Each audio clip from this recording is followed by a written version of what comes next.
The moment she locked lips with her affair partner, she knew her husband was watching. She didn't care. The soft hum of music filled the elegant restaurant, conversations blending into a background buzz. She leaned closer, whispering something into the man's ear, her fingers grazing his hand. Her husband sat just a few tables away, pretending to focus on his dinner. She expected a reaction, a glare, clenched fists, something. Instead, he simply smiled. A slow, knowing smile that sent chills down her spine.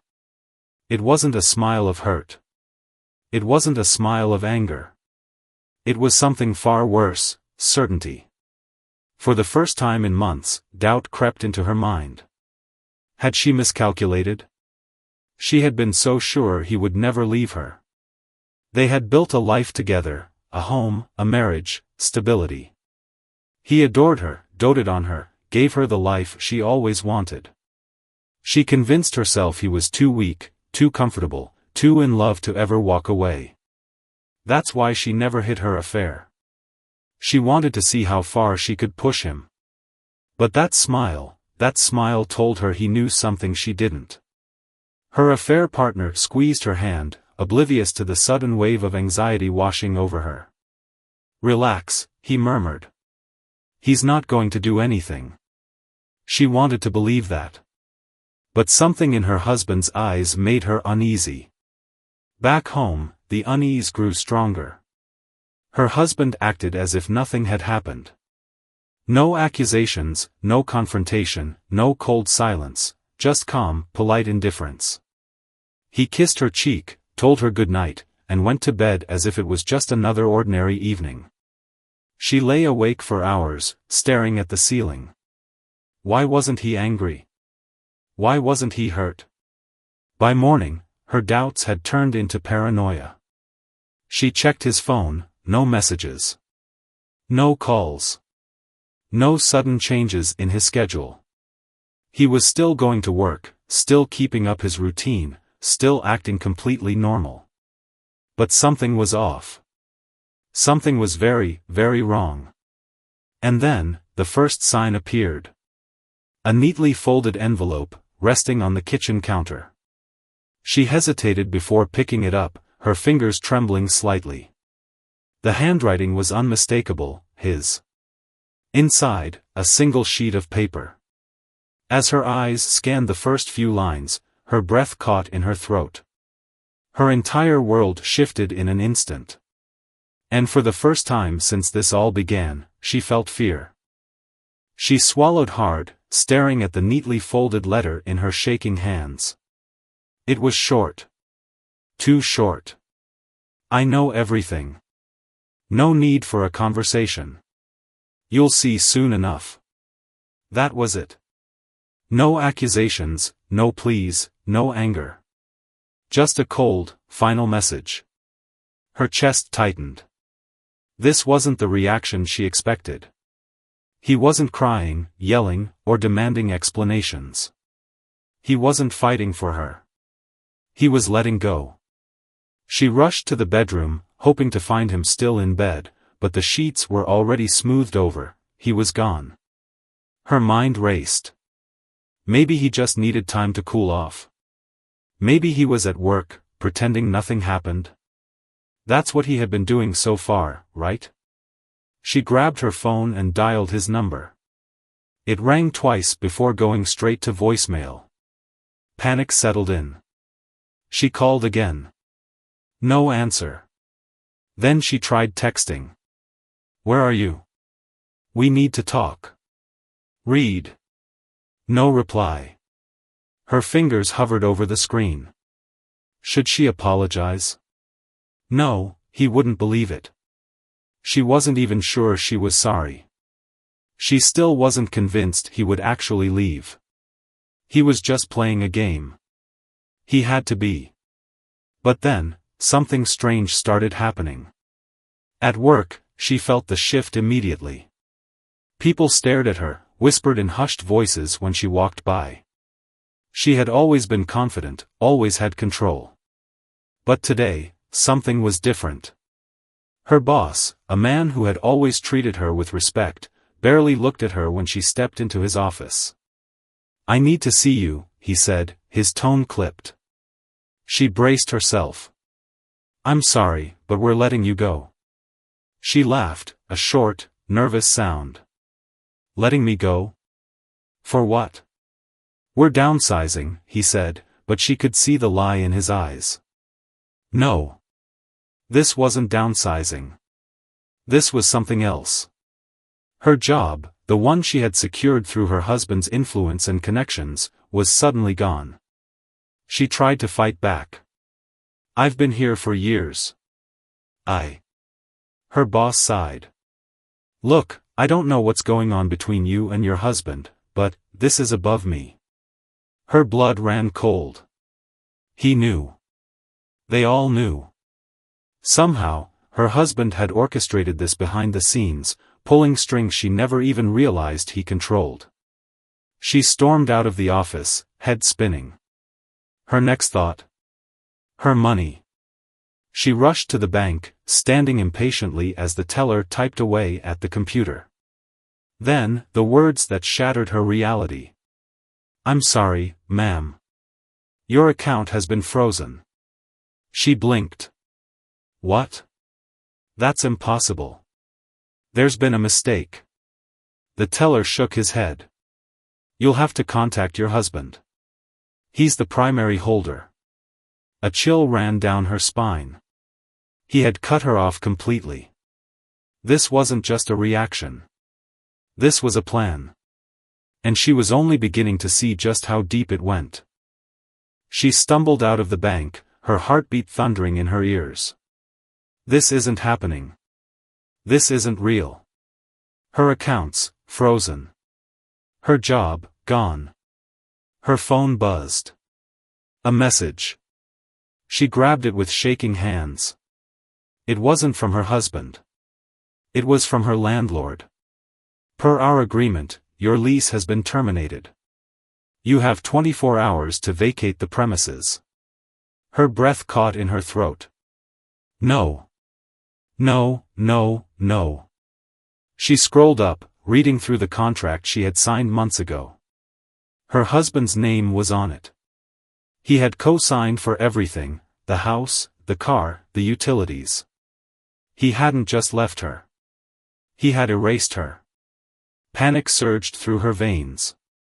She needed to talk to him. Now.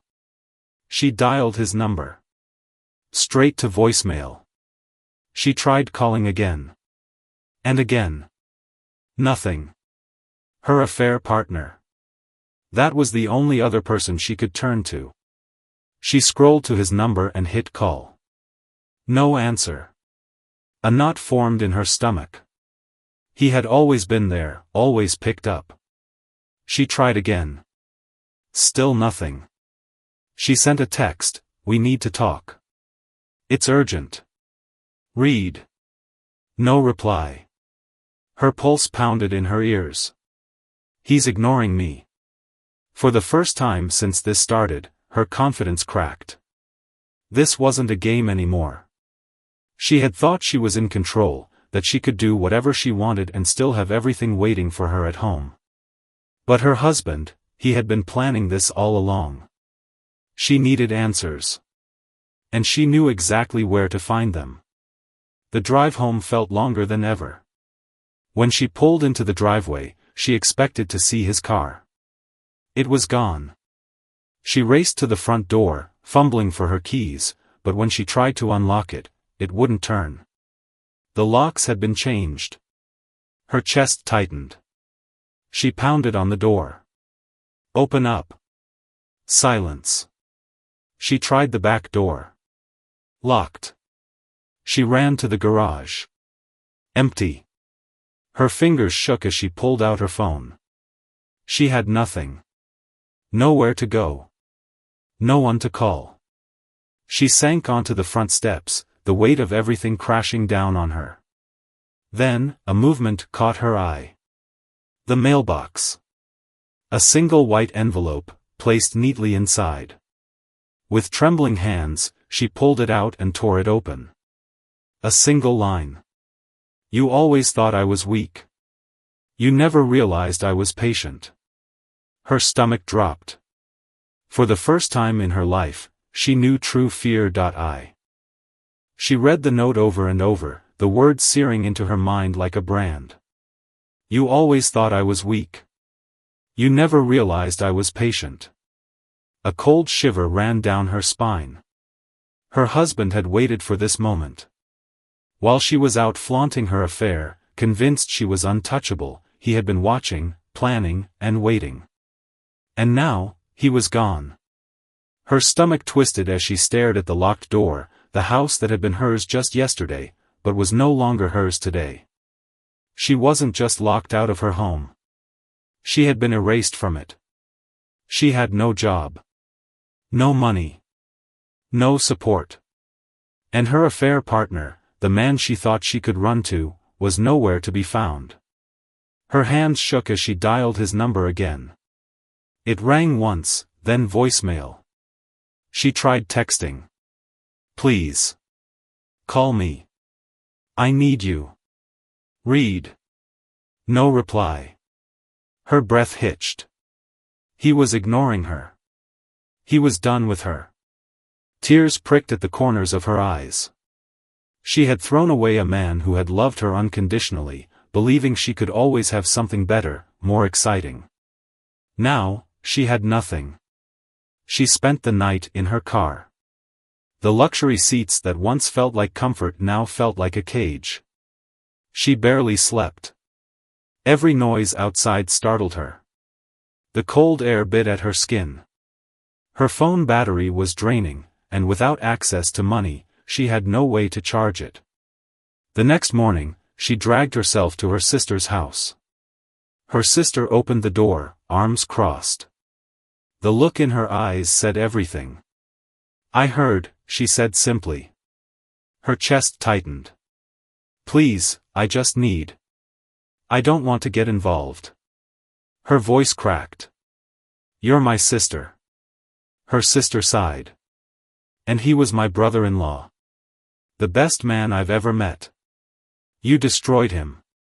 You don't deserve my help. The door shut in her face. Tears spilled down her cheeks. Even her own family had turned their back on her. She thought about calling her parents, but she already knew what they'd say. They had always adored her husband. They would never take her side in this. She sank onto the porch steps, her body numb. Everything had collapsed so fast. She had spent months believing her husband would always be there, no matter what she did. She never imagined he would walk away first. She forced herself to stand. She had one last option. Find him. She needed to talk to him, to beg, to plead, to fix this. But deep down, a voice whispered the truth. What if he didn't want to be found? And worse. What if she was already too late? She had never felt so small. The world around her moved like normal, people laughing, couples holding hands, business professionals rushing to work. Life went on. But hers had stopped. She had lost her job. She had lost her home. She had lost every piece of security she once took for granted. And now, standing outside her husband's office, she realized. She had lost him, too. She took a shaky breath and stepped inside the glass doors. The receptionist looked up, her expression shifting instantly to pity.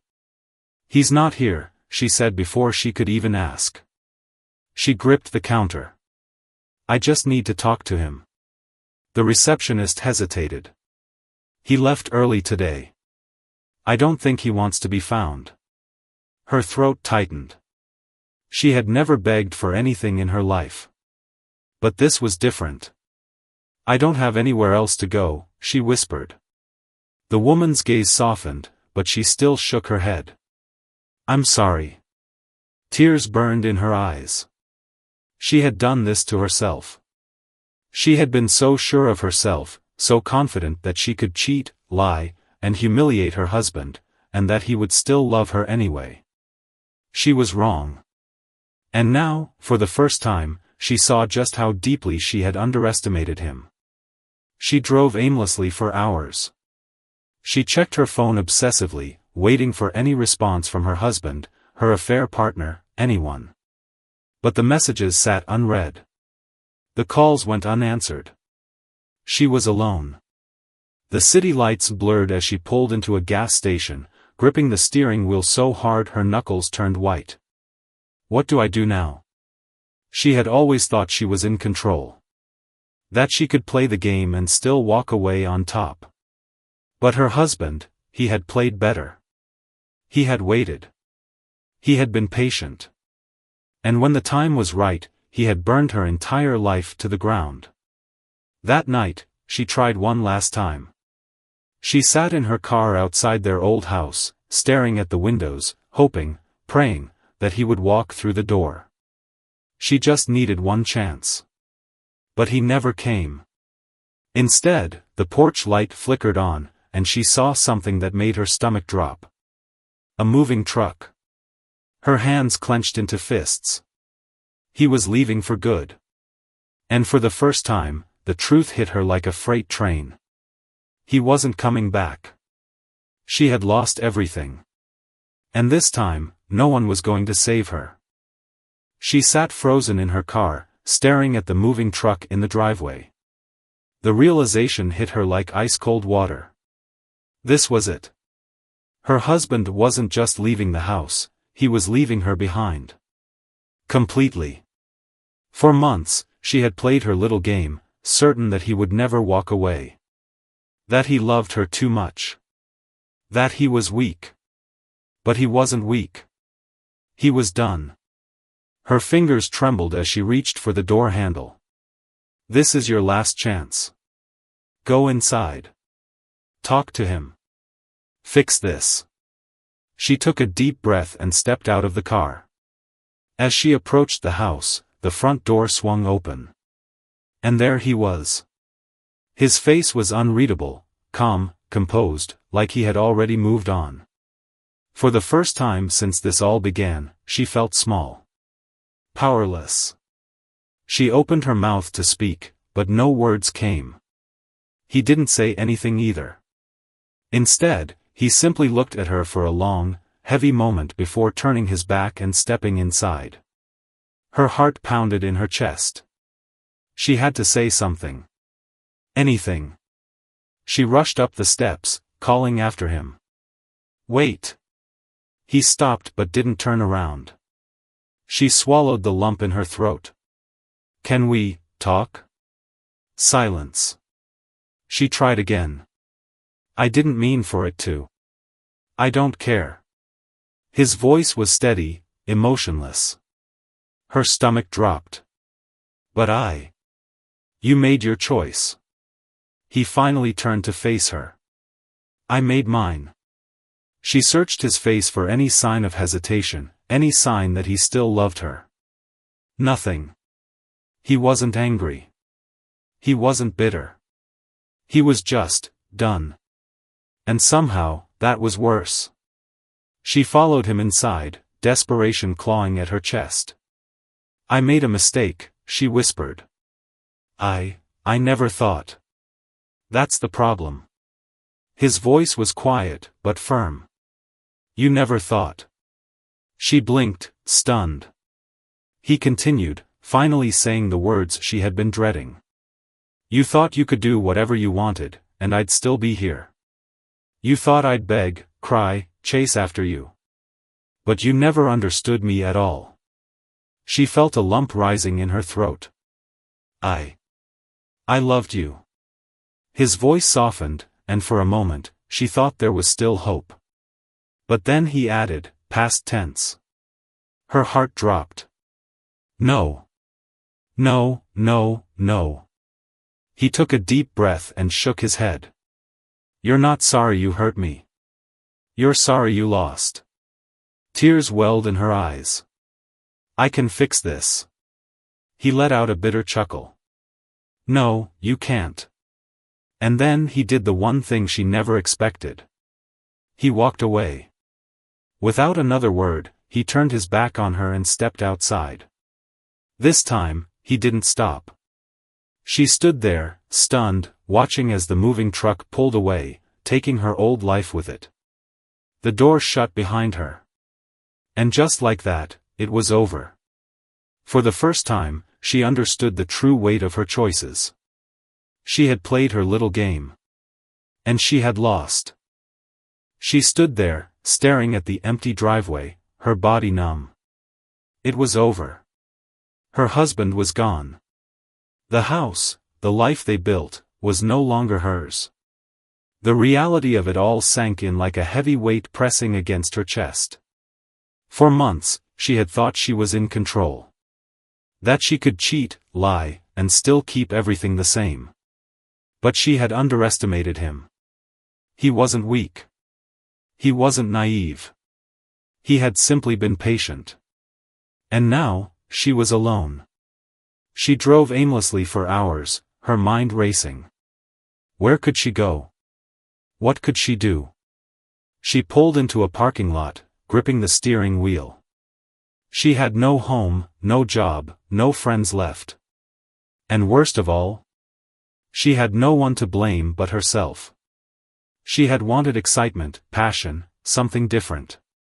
She thought her husband was boring, predictable, safe. But the truth was, he was the only real thing she ever had. And she had thrown it all away. Her phone vibrated on the seat beside her. Her heart leaped as she grabbed it, praying, hoping, that it was him. But it wasn't. It was from her affair partner. Sorry about everything. Hope you figure things out. That was it. A single, empty message. The man she had risked everything for. He hadn't fought for her. He hadn't tried to save her. He had moved on the second she became a burden. Her hands clenched around the phone. She had betrayed a man who had given her everything for a man who wouldn't even give her a second thought. She had destroyed herself. Days passed. She crashed at a friend's house for a while, but things were never the same. People talked. She could feel their judgment, their pity. The invitations stopped coming. The phone calls stopped. She had never felt so invisible. She tried reaching out to her husband once, just once. A simple message. I miss you. It stayed unread. One evening, as she sat alone in a tiny rented room, she finally understood. Her husband hadn't punished her. He had just let her go. And that was the real punishment. She had thought he would fight for her. She had expected anger, pain, drama. But he had walked away with his dignity intact, and left her with nothing but her own regret. She had mocked his love. And now, she would spend the rest of her life knowing that she lost the only person who ever truly loved her. Lesson learned? Some mistakes can't be fixed. Some people, once gone, never come back. She had taken his love for granted. And now, she would never feel it again. Game over.